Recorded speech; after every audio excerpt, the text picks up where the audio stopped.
नमस्कार मित्रों, मेरा नाम है डीसी यादव और आप सभी का DCIS पे स्वागत है। साथियों, आज से हम शुरुआत कर रहे हैं क्रिस्टल क्लियर सेशन। इसके अंतर्गत हम जीएस के उन टॉपिक्स का अध्ययन करेंगे जिन्हें समझने में हमें सबसे ज़्यादा दिक्कतों का सामना करना पड़ता है। साथियों, सबसे पहले आज हम फंडामेंटल राइट्स के आर्टिकल 20 और 22 में अंतर जानेंगे। अनुच्छेद 20 और 22 दोनों किसी व्यक्ति को गिरफ्तार कर लिया जाता है, उससे संबंधित जो संरक्षण है उसका प्रावधान किया गया है। तो हम जानेंगे कि अनुच्छेद 20 में क्या प्रावधान है और 22 में क्या प्रावधान है।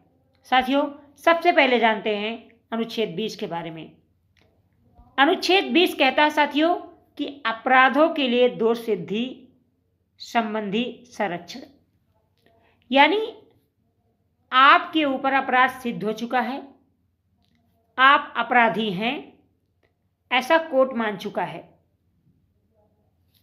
अब आपको जब दंड दिया जाना है तो उन दंडों में एज ए अपराधी आपके पास क्या क्या फंडामेंटल राइट्स हैं, इसकी चर्चा की गई है अनुच्छेद 20 में।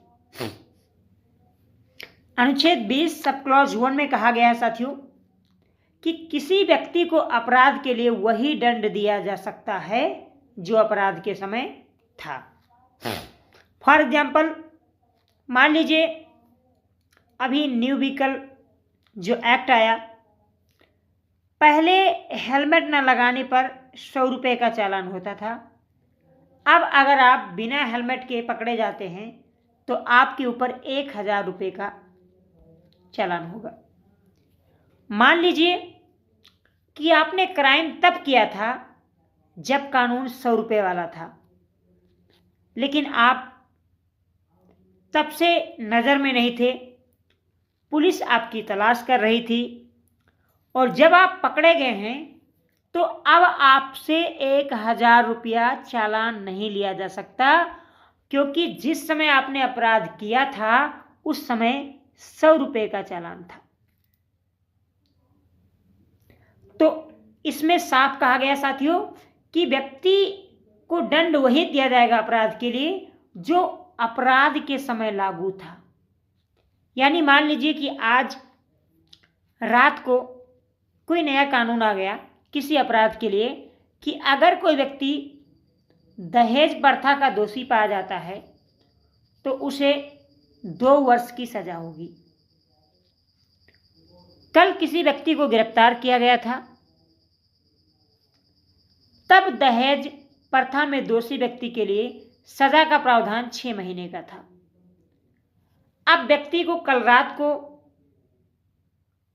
गिरफ्तार किया गया, आप 2 दिन पहले का कानून नहीं चला सकते, यानी 2 वर्ष की सजा नहीं दे सकते। जिस समय व्यक्ति को आपने गिरफ्तार किया उस समय अगर 6 महीने का प्रावधान था तो 6 ही महीने का दंड दिया जाएगा। ये कहता है अनुच्छेद 20 सब क्लॉज 1। साथियों, सुप्रीम कोर्ट ने केदारनाथ सिंह बनाम बिहार राज्य 1962 में अपने वर्डिक्ट में क्लियर किया है कि किसी भी कानून को पूर्वव्यापी रूप से लागू नहीं किया जा सकता। यदि कोई कानून भविष्य में पारित होता है तो उसे केवल भविष्य के अपराधों पर ही लागू किया जा सकता है और किसी भी व्यक्ति को उस कृत्य के लिए सजा नहीं दी जा सकती है जिसे कानून बनने से पहले अपराध में नहीं माना गया था। यानी जिस समय कानून बना उस समय वो अपराधी था या नहीं था, लेकिन उस समय उसको उसके हिसाब से अरेस्ट नहीं किया गया था। तो कुल मिला के अनुच्छेद 20(1) कहता है कि जिस समय आपने अपराध किया था जो दंड था वही दंड आपको मिलना चाहिए।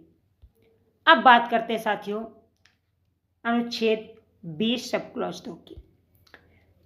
सबसे पहले इसके सारांश जान लेते हैं।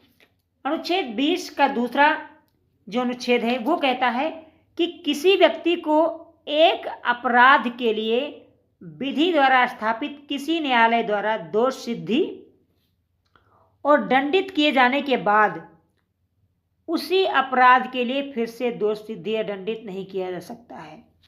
यानी एक तरीके से हम ये कहें कि दोहरे दंड का जो प्रावधान है उसके खिलाफ संरक्षण दिया गया है कि किसी व्यक्ति को एक अपराध के लिए 2 बार सजा नहीं दी जा सकती है।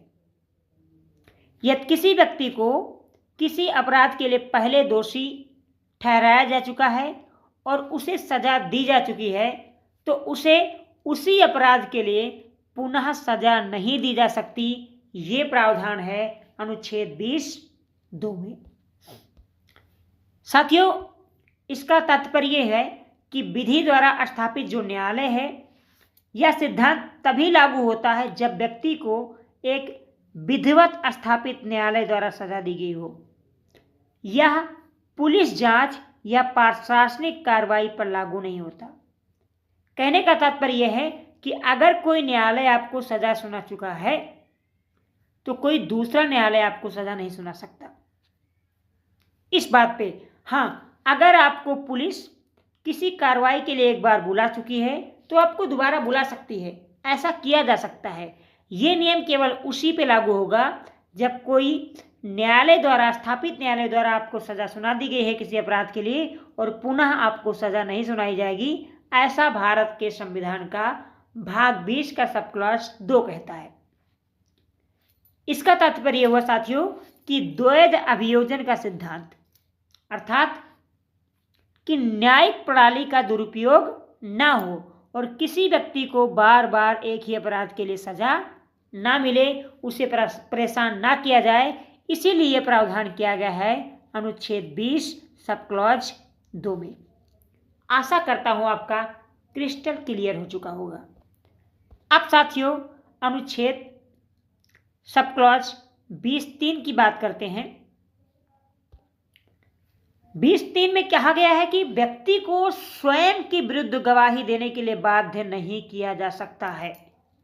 यानी मान लीजिए कि आप अपराधी हैं, लेकिन अगर कोई व्यक्ति आपको मार रहा है, तोड़ रहा है कि नहीं, आप कबूल कीजिए आपने अपराध किया है, आपको अपने प्रति ही गवाही देनी है, ऐसा बाध्यता नहीं की जा सकती किसी अपराधी के साथ। ये संविधान में प्रावधान है।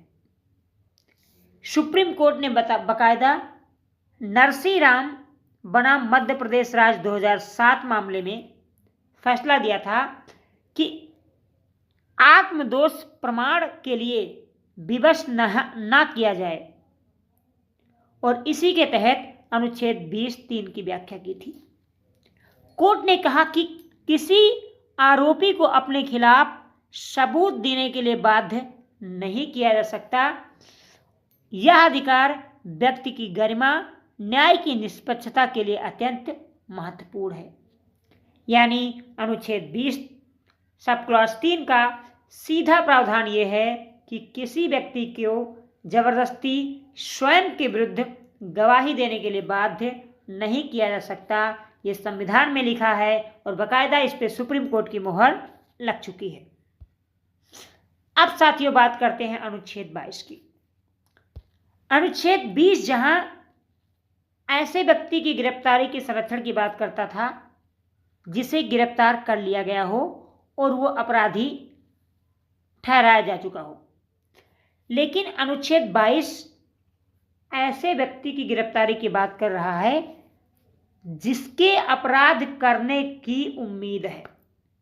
बात को समझिए, अनुच्छेद 20 उसको संरक्षण प्राप्त करता है, प्रदान करता है जिसके ऊपर अपराध सिद्ध हो चुका है, जबकि अनुच्छेद 22 कहता है कि अगर किसी व्यक्ति को आप अपराध से पहले गिरफ्तार करते हैं तो उसके संरक्षण के क्या क्या प्रावधान हैं। इसमें साथियों 2 तरीके से है, एक गिरफ्तारी का, एक निरोध से। निरोध यानी डिटेंशन। सबसे पहले अनुच्छेद 22(1) को समझते हैं। गिरफ्तारी का कारण जानने का अधिकार। मान लीजिए कोई पुलिस आता है, आपको गिरफ्तार कर लेता है, लेकिन आपको नहीं पता आपको क्यों गिरफ्तार किया जा रहा है। वो कह रहा है आपको मजिस्ट्रेट के सामने पेश किया जाएगा, आप कोर्ट में जाके बताइए आपको क्यों गिरफ्तार किया गया। तो आपको गिरफ्तारी का कारण जानने का अधिकार है। ऐसा कहा गया है अनुच्छेद 22(1) में। आगे साथियों हम बताएंगे कि कुछ ऐसे मामले हैं जिसमें पुलिस आपको गिरफ्तार कर सकती है और आप गिरफ्तारी का कारण भी नहीं बता सकते, पूछ सकते। वकील से सलाह लेने का अधिकार, यानी अनुच्छेद 22(1) में प्रावधान है कि अगर किसी व्यक्ति को पुलिस गिरफ्तार करती है तो उसे गिरफ्तारी का कारण जानने का अधिकार है, उसे अपने लिए वकील से सलाह लेने का अधिकार है, यानी सरकार उसको सरकारी वकील भी मुहैया करवाए अगर वो चाहता है तो, या प्राइवेट वकील से सलाह लेने का भी अधिकार है। साथियों, सुप्रीम कोर्ट ने प्रेम श्रीनिवासन बनाम कि कौन सा राज्य छूट गया, 2005 में वर्डिक्ट दिया था कि किसी व्यक्ति को पुलिस द्वारा मनमाने ढंग से हिरासत में नहीं लिया जा सकता। कोर्ट ने कहा कि अनुच्छेद 22 के तहत नागरिकों के मौलिक अधिकार की रक्षा की जानी चाहिए। हिरासत में लिए गए व्यक्ति को कानूनी मदद जो है प्राप्त करने का पूरा अधिकार है। इसी का चर्चा किया गया है अनुच्छेद 22 में कि वकील से सलाह लेने का अधिकार, कारण जानने का अधिकार, अर्थात सुप्रीम कोर्ट भी स्पष्ट कर चुका है कि अनुच्छेद 22 में क्या है। आई थिंक आप समझ चुके होंगे कि किसी व्यक्ति को अगर गिरफ्तार किया जाता है तो उसे आप गिरफ्तारी का रीजन बताइए और उससे अपने वकील से सलाह लेने का, कानूनी मदद प्राप्त करने का पूरा अधिकार है। अब साथियों आगे अनुच्छेद 22(2) में कहा गया है कि अगर मान लो कि आपको गिरफ्तार कर लिया गया, पुलिस उठा ले गई, नहीं बता रही है, तो आप क्या करोगे? तो साथियों 24 घंटे के भीतर मजिस्ट्रेट के समक्ष पेश किए जाने का अधिकार। मान लीजिए उसने बता दिया, पुलिस ने, कि हम आपको इस अपराध में गिरफ्तार कर रहे हैं, हमने आपको, न्यायालय ने आपको समन भेजा था, आपने उसका जवाब नहीं दिया, आप कोर्ट में हाजिर नहीं हुए, हम आपको गिरफ्तार करेंगे। ऐसे मामले में जब आपको पुलिस हिरासत में लेती है तो साथियों 24 घंटे के भीतर वो मजिस्ट्रेट यानी कोर्ट के सामने उसको पेश करना है। अब पुलिस, इस देश की पुलिस कितनी महान है, किसी से छिपा नहीं है। भले मैं सेशन पढ़ा रहा हूँ, कोई इसमें डाउट नहीं कि पुलिस कभी कभी शनिवार के दिन अरेस्ट करती है और रविवार को कोर्ट बंद होता है और रात को भाई साहब क्या तोड़ाई करती है पुलिस, किसी से छिपा नहीं है। तो ऐसे में चाहे तो आप शनिवार को अपनी गिरफ्तारी ना देके मंडे को पुलिस को आने को कह सकते हैं, ताकि वो 24 घंटे के भीतर मजिस्ट्रेट के सामने आपको पेश कर सके। अन्यथा अगर सैटरडे को गिरफ्तार करती है तो सोचिए संडे को कोर्ट बंद रहेगा, तो ये जो अवधि है ये पार हो जाएगी। तो ये चीज भी आपका अधिकार है, आप इसे जानिए। अभी तक आपने जाना कि पुलिस अगर आपको गिरफ्तार करती है तो क्या क्या होना चाहिए आपके पास। एक तो आपको रीजन जानना है क्यों गिरफ्तार की। दूसरा, आप अपने लॉयर से सलाह ले सकते हैं, मदद ले सकते हैं। अनुच्छेद 22(2) में कहा गया कि 24 घंटे के भीतर आपको मजिस्ट्रेट के सामने पेश किया जाए। अब आगे वाला साथियों जो गिरफ्तारी है वो निरोध संरक्षण की बात कर रहा है। यानी निरोध का मतलब ये हो गया, यहां पर कहा गया कि 21(1) और 22 का अधिकारों का अपवाद है। अपवाद का मतलब कि अगर आपने अपराध नहीं किया, आपके ऊपर शक है, शंका के आधार पे, शक के आधार पे व्यक्ति को गिरफ्तार करने का प्रावधान है। मान लीजिए कि चुनाव का माहौल है, कोई धार्मिक माहौल है, किसी के कोई नेता आ रहा है। जैसे फॉर एग्जाम्पल मैं जम्मू कश्मीर की बात कर लेता हूं। जब जम्मू कश्मीर में धारा 370 हटाया गया, उससे पहले उमर अब्दुल्ला, फारूक अब्दुल्ला, महबूबा मुफ्ती जैसे बड़े नेताओं को डिटेक्ट कर लिया गया, उन्हें गिरफ्तार कर लिया गया, क्योंकि ऐसा सरकार का मानना था कि ये जनता को भड़का सकते हैं, एक तरीके से अपराध कर सकते हैं, इसलिए इन्हें अपराध करने से पहले ही गिरफ्तार कर लिया गया, इसकी चर्चा की गई है 22(3) और 22(4) में। 22(3) में कहा गया कि भैया जो पहले कहा गया था कि गिरफ्तारी का कारण जानना है, आप कारण नहीं जान सकते, आप वकील से भी सलाह नहीं ले सकते, आप 24 घंटे के भीतर आपको कोर्ट के सामने भी नहीं पेश किया जाएगा, तो कितना दिन तक आप जेल में रख सकते हैं, ये बताया गया है 22(4) में। कहा गया है कि आप अधिकतम 3 महीने तक किसी को इस तरीके से गिरफ्तार कर सकते हैं निरोध गिरफ्तारी में।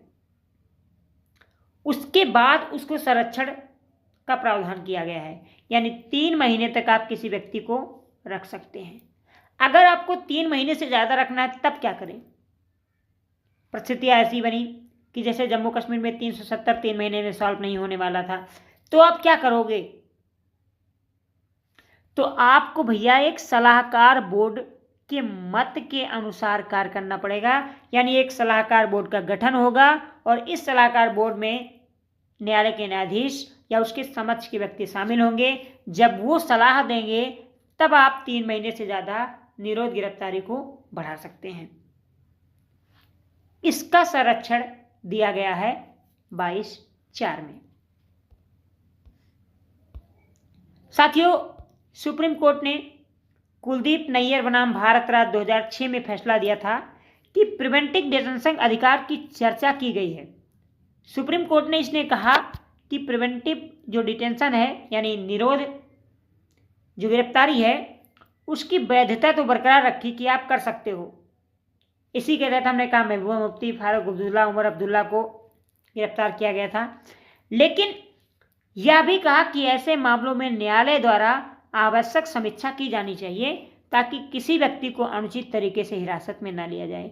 यानी अगर किसी व्यक्ति को निरोध के रूप में गिरफ्तारी हो गई, यानी कि बिना कारण बताए उसको अपराध करने से पहले गिरफ्तार कर लिया गया, तो अगर कोर्ट चाहे तो स्वतः संज्ञान लेते हुए इसकी समीक्षा कर सकता है। ऐसा सुप्रीम कोर्ट ने 2006 में कहा है। साथियों, तो ये थे अनुच्छेद 20 और 22 में अंतर। चलते चलते मैं एक बार फिर से रिवाइज करवा देता हूं। अनुच्छेद 20 में साथियों कहा गया है कि अगर आपके ऊपर अपराध सिद्ध हो गया तब आपका क्या अधिकार है।